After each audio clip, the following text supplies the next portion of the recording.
ನಮಸ್ತೆ, ನಾನು ನಿಮ್ಮ ಚಂದು. ಬನ್ನಿ ಇವತ್ತಿನ ರೆಸಿಪಿ ಏನು ಅಂತ ನೋಡೋಣ. ಈಸಿಯಾಗಿರೋಂತಹ ಬ್ರೇಕ್ಫಾಸ್ಟ್ಗೆ ಬೇಗನೂ ಕೂಡ ಮಾಡ್ಕೊಬೋದು, ಟೇಸ್ಟಿಯಾಗೂ ಕೂಡ ಇದೆ, ಹಾಗೆ ಹೆಲ್ದಿಯಾಗೂ ಕೂಡ ಇದೆ. ಬನ್ನಿ ಇವಾಗ ಹೇಗೆ ಮಾಡೋದು ಅಂತ ನೋಡೋಣ ರೆಸಿಪಿನ.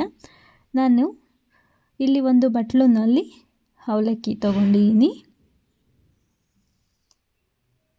ಇದಕ್ಕೆ ನೀರು ಹಾಕ್ಕೊಂಡು ಅವಲಕ್ಕಿನ ಚೆನ್ನಾಗಿ ತೊಳ್ಕೊಬೇಕು. ಅವಲಕ್ಕಿಲೂ ಕೂಡ ಗಲೀಜೆಲ್ಲ ಇರುತ್ತೆ, ಧೂಳು ಎಲ್ಲ. ಹಾಗಾಗಿ ಒಂದು 2-3 ಸಲ ಚೆನ್ನಾಗಿ ತೊಳೆದು ಇದನ್ನು ಸ್ವಲ್ಪ ನೀರು ಹಾಕಿ ಇಟ್ಟಿದ್ದೀನಿ, ಚೆನ್ನಾಗಿ ನೆನ್ಕೊಳ್ಳಿ ಅವಲಕ್ಕಿ ಅಂತ ಹೇಳಿ.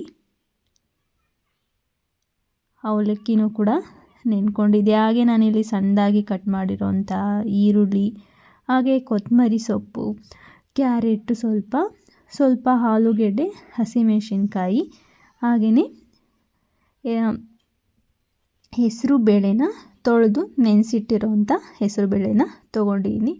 ನಾನಿಲ್ಲಿ ಅವಲಕ್ಕಿನ ಕೂಡ ಚೆನ್ನಾಗಿ ನೆಂದಿತ್ತು, ಅದನ್ನು ಸ್ವಲ್ಪ ಮ್ಯಾಶ್ ಮಾಡಿ, ಹಾಗೆಯೇ ಅದಕ್ಕೆ ನಾವು ಕಟ್ ಮಾಡಿ ಇಟ್ಕೊಂಡಿದ್ವಲ್ಲ ಕ್ಯಾರೆಟು, ಅದನ್ನೆಲ್ಲ ಹಾಕಿದ್ದೀನಿ. ಹಾಗೆ ಸ್ವಲ್ಪ ಶುಂಠಿ ಬೆಳ್ಳುಳ್ಳಿ ಪೇಸ್ಟನ್ನು ಕೂಡ ಸೇರಿಸ್ತಾ ಇದ್ದೀನಿ. ಹಾಗೆ ಹೆಸರು ಬೇಳೆನೂ ಕೂಡ ನಾನು ಮಿಕ್ಸಿಗೆ ಹಾಕ್ಕೊಂಡು ಅದನ್ನು ಕೂಡ ಆ್ಯಡ್ ಮಾಡ್ತಾಯಿದ್ದೀನಿ. ನಾವು ಇದಕ್ಕೆ ಸ್ವಲ್ಪ ಗರಂ ಮಸಾಲ, ಒಂದು ಅರ್ಧ ಸ್ಪೂನಷ್ಟು ಗರಂ ಮಸಾಲ ಇದೆ. ಹಾಗೆಯೇ ಇದಕ್ಕೆ ಕಾರ್ನ್ಫ್ಲೋರ್ನ ಹಾಕ್ತಾಯಿದ್ದೀನಿ. ನಾನಿಲ್ಲಿ 2 ಸ್ಪೂನಷ್ಟು ಕಾರ್ನ್ಫ್ಲೋರ್ನ ಸೇರಿಸಿದ್ದೀನಿ. ನಾವು ಹಸಿಮೆಣಸಿನ್ಕಾಯಿ ಹಾಕಿರೋದ್ರಿಂದ ಹಚ್ ಖಾರದ ಪುಡಿನ ಸ್ವಲ್ಪ ಹಾಕ್ಕೊಳ್ತಾ ಇದ್ದೀನಿ, ಒಂದು ಅರ್ಧ ಸ್ಪೂನಷ್ಟು ಹಚ್ ಖಾರದ ಪುಡಿ, ಹಾಗೆ ರುಚಿಗೆ ತಕ್ಕಷ್ಟು ಉಪ್ಪನ್ನು ಸೇರಿಸಿ ಇದನ್ನು ನಾವು ಇವಾಗ ಚೆನ್ನಾಗಿ ಮಿಕ್ಸ್ ಮಾಡ್ಕೊಳ್ಬೇಕು. ಇದಕ್ಕೆ ಉಪ್ಪು ಮತ್ತು ಕಾರ್ನ್ಫ್ಲೋರು ಎಲ್ಲ ಹಾಕಿದ್ದೀವಲ್ಲ, ಇದನ್ನು ಚೆನ್ನಾಗಿ ಮಿಕ್ಸ್ ಮಾಡ್ಕೊಳ್ಳೋಣ. ಮಿಕ್ಸ್ ಮಾಡ್ಕೊಂಡಾದಮೇಲೆ ಚೆನ್ನಾಗಿ ಮಿಕ್ಸ್ ಮಾಡ್ಕೊಳೋದ್ರಿಂದ ಉಪ್ಪು ಮತ್ತು ಮಸಾಲೆ ಎಲ್ಲ ಚೆನ್ನಾಗಿ ಇಟ್ಕೊಳುತ್ತೆ ಹಿಟ್ಟಿಗೆ. ಹಾಗಾಗಿ ಚೆನ್ನಾಗಿ ಮಿಕ್ಸ್ ಮಾಡಿಕೊಂಡು ನಮಗೆ ಯಾವ ಸೈಜ್ನಲ್ಲಿ ಬೇಕೋ ಆ ಸೈಜ್ನಲ್ಲಿ ಕಟ್ಲೆಟ್ನ ಮಾಡ್ಕೊಬೋದು. ನಾನು ಇಲ್ಲಿ ದೊಡ್ಡದು ಮಾಡ್ತಾಯಿಲ್ಲ, ಹಾಗೆ ಚಿಕ್ಕದನ್ನು ಮಾಡ್ಕೊತಾ ಇಲ್ಲ. ಒಂದು ನಿಂಬೆಹಣ್ಣಿನ ಗಾತ್ರದಷ್ಟು ಉಂಡೆ ಮಾಡಿಕೊಂಡು ಕಟ್ಲೆಟ್ ಮಾಡೋದಕ್ಕೆ ರೆಡಿ ಮಾಡ್ಕೊತಾ ಇದ್ದೀನಿ. ನೋಡಿ, ಎಲ್ಲ ರೆಡಿ ಮಾಡಿ ಇಟ್ಕೊಂಡಿದ್ದೀನಿ. ಹಾಗೆ ಇದಕ್ಕೆ ನಾನಿಲ್ಲಿ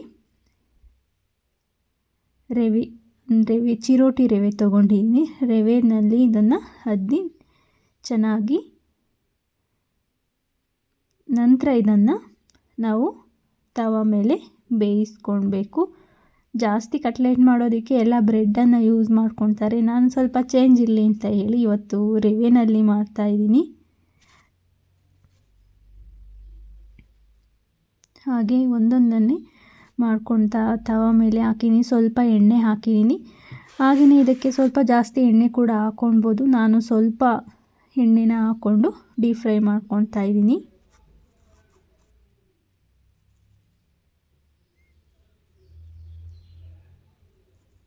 ನೋಡಿ, 2 ಕಡೆನೂ ಚೆನ್ನಾಗಿ ಫ್ರೈ ಮಾಡಿಕೊಂಡ್ರೆ ಕಟ್ಲೆಟ್ ಕೂಡ ರೆಡಿಯಾಗಿದೆ. ನನ್ನ ವಿಡಿಯೋ ಇಷ್ಟ ಆಗಿದರೆ ಪ್ಲೀಸ್ ಒಂದು ಲೈಕ್ ಕೊಡಿ, ಹಾಗೆ ಕಾಮೆಂಟ್ ಮಾಡೋದು ಮಾತ್ರ ಮರಿಬೇಡಿ. Thank you for watching. Bye, take care.